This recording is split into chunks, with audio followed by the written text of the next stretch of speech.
Yeah. Has this decade, Mike, been a step back for American basketball? Right now, we've got the Olympics going on. Team Yeah. USA favored by a lot in every game it plays. Yet there's a lot of discussion about how in Europe, in Eastern Europe, they do it right. They focus on the skill. They focus on the team. Now they're producing the MVPs, and the NBA isn't. The MVPs are international. Do you buy into observing something at the grassroots American level that has gone wrong, or is that overblown? No, so I get this question a lot. I was talking to Chris Broussard about this on the radio the other day. We actually just got we were in an official selection at the NBA Film Festival at Summer League, and we spent like Congrats. 20 minutes during the Q&A talking about this. You know, I would love to know what you guys think about this, but the short answer is yes. And here's my quick overview on why. You know, again, and this first statement is an on court and off court thing. I think one of the main legacies, you know, and Book talks about this in the film, of the AAU system is the way that it has individualized this team game, What right? can you explain to the listener who Book is and maybe why he Yeah. went to jail? Book Richardson is former assistant at the University of Arizona, and he was one of a handful of coaches who went to prison in the FBI scandal for doing things that are now plainly legal, paying players, etc. Things that have been going on in this world for 70 years, right? And so Book was gracious enough to share his story in the film, and is a really important piece of the story we tell.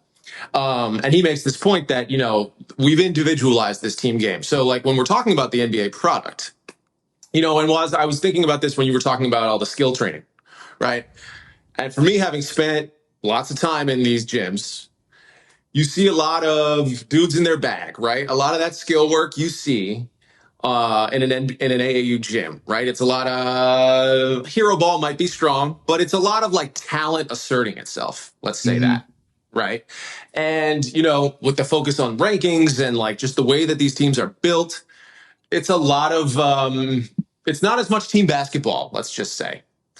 But when you look at the NBA, and we talked about this at the NBA Film Festival, like by and large, you look at the champions from the last 10 years, you know, you're talking about obviously a Warriors team that was very ball movement team, you know, the Spurs, the Nuggets, you know, as much as I will forever adore Kobe Bryant and the attendant hero ball, you know, the teams that win and the style of play in the NBA is very motion, you know, it's very team centric. And so what I think for sure is that at the most generous way I could say it is that the AAU system sets up American players for a much steeper learning curve for the kind of winning basketball that's going to work in the league. Because again, whether it's the habits, whether it's the instincts, that shit that you walk into a Peach Jam, you walk into, you know, an Adidas big time event, like they're not running anything that remotely resembles the structure or the success that, you know, that's good, that's going to produce results in the NBA. And again, if you come back, if I like to think about basketball, I said protocol earlier, but as a language, right? Like the way you speak it, the way you breathe it, the way you interact and flow with it. It's a different language, like the language that these kids learn to speak on and off the court. There's pros and cons, but I think that, you know, you look at the all NBA teams, the MVPs. I mean, I'm very curious what you guys think as far as the face of the league stuff and how the NBA itself feels about that stuff. But I think that it's an open question for sure.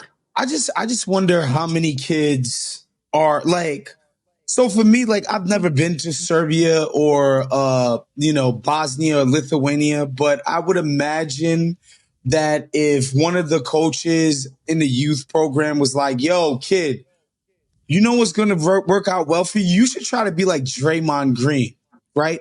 In terms of being a player, not the personality. I would imagine a kid would be like, word, for sure. He's had a long career. People saying he's probably going to go to the Hall of Fame. He's made a shit ton of money. Like, yeah, he's an obviously like a team player when it comes to the team concept. Like Draymond as a player, like embodies that. I would imagine that's a hard sell to a kid that wants his own Adidas shoe in America. It just, and again, I don't know this to be true, but from what we see, especially when, guys get to the league, at first, and, how they go about, even like a guy like Kaminga on Draymond's team, where he's finally starting to he starts making noise last year in the media about his playing time because he knows he has a second deal coming up. And I'm sure to him, it means like, yo, I need to start getting buckets. Right. Yeah. Like, and I'm sure eventually he might become he might realize the kind of player he needs to be in order to get paid to play on championship teams. But like, to me, that was like, yo, I need to get minutes. I need to get buckets. I need to get paid my next deal. I know he's not like, yo, I need to be the next Andre Iguodala. He's not trying to do that. You know what I mean? Yeah, and there was tension behind the scenes over that because Kuminga is obviously so talented, but some of the nuances of the game seem to escape him. And I don't know how much of that is just natural and how much of that is about what he prioritizes. I think one thing that we're talking about when it comes to the American kids on the circuit becoming these brands so early is that the cart does get put before the horse. And that can mess with your growth and your development. If you are trying to sell you before you're even who you are, it can undermine that journey. It really can. And perhaps what we're seeing out of Europe are just kids developing and adding skills and learning to play without so much of this infrastructure of being a shoe salesman at the age of 14. That's not going to help you become a great basketball player, but we all get hooked on the incentives, especially social media, powerful incentives. And that's how you get attention. You get attention by making a certain highlight. You're going to become more consumed with trying to make that highlight and maybe less so with becoming a well-rounded basketball player. At least that's my pop psych theory on what might be happening there. No, I think that that's right. Like I said, going back to it before, I don't mean to be a broken record, but there can only be one main thing.